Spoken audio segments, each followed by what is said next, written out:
ಕಾಶಿನಾಥ್ ಅವರು ಹೇಳಿಕೆಯನ್ನು ಕೊಟ್ಟಿದ್ದಾರೆ. ನನ್ನ ಮಗ ಅಮಾಯಕ ಅಂತ ರೇಣುಕಾಸ್ವಾಮಿ ತಂದೆ ಕಾಶಿನಾಥ್ ಅವರು ಮಾತಾಡ್ತಾ ಹೇಳಿದ್ರು. ಚಿತ್ರದುರ್ಗದ ಮೆಡಿಕಲ್ ಸ್ಟೋರ್ ನಲ್ಲಿ ನನ್ನ ಮಗ ಕೆಲಸ ಮಾಡ್ಕೊಂಡಿದ್ದ, ಅಲ್ಲಿ ಅವನ ಪಾಡಿಗೆ ಅವನಾಯ್ತು, ಅವ್ನ ಜೀವನ ಆಯ್ತು ಅಂತ ನಡೆಸ್ತಾ ಇದ್ದ. ಯಾರೋ ಕರೆದ್ರು ಅಂತ ಆತ ಇಲ್ಲಿಗೆ ಬಂದ, ಹೋಗ್ಬೇಕಾದ್ರೆ ಜೀವಂತವಾಗಿದ್ದ ಅಂತೆಲ್ಲ ಪಾಪ ಬಹಳಷ್ಟು ಭಾವುಕರಾಗಿದ್ದಾರೆ ಅವರು. ಏನ್ ಹೇಳೋಣ, ಸಾಮಾನ್ಯ ಮನುಷ್ಯ. ಸರಿಗ ಚಿತ್ರದುರ್ಗದಲ್ಲಿ ಇರ್ತಿರಲ್ಲ ನೀವು, ಅವ್ರು ಯಾಕೆ ಇಲ್ಲಿ ಬಂದ್ರು, ಹೆಂಗ್ ಬಂದ್ರು ಗೊತ್ತಿಲ್ಲಮ್ಮ, ಡ್ಯೂಟಿಗೆ ಹೋಗಿದ್ದಾನೆ ದುರ್ಗದಲ್ಲಿ ಅಷ್ಟೇ.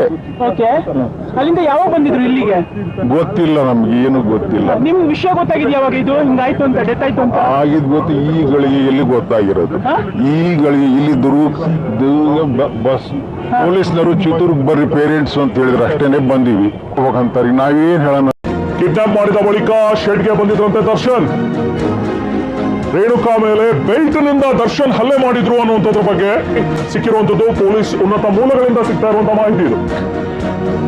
ನನ್ನ ಗೆಳತಿಗೆ ಕೆಟ್ಟದಾಗಿ ಮೆಸೇಜ್ ಮಾಡ್ತೀಯಾ ಅಂತ ಹೇಳಿ ದರ್ಶನ್ ಆವಾಜ್ ಕೂಡ ಹಾಕಿದ್ರಂತೆ. ಪಟ್ಟಿ ಮಾದರಿಯ ವಸ್ತುವಿನಿಂದ ಹಲ್ಲೆ ನಡೆಸಿದ್ರು ಅಂತ ಹೇಳಿ ಈಗ ಸಿಗ್ತಾ ಇರುವಂತಹ ಮಾಹಿತಿ.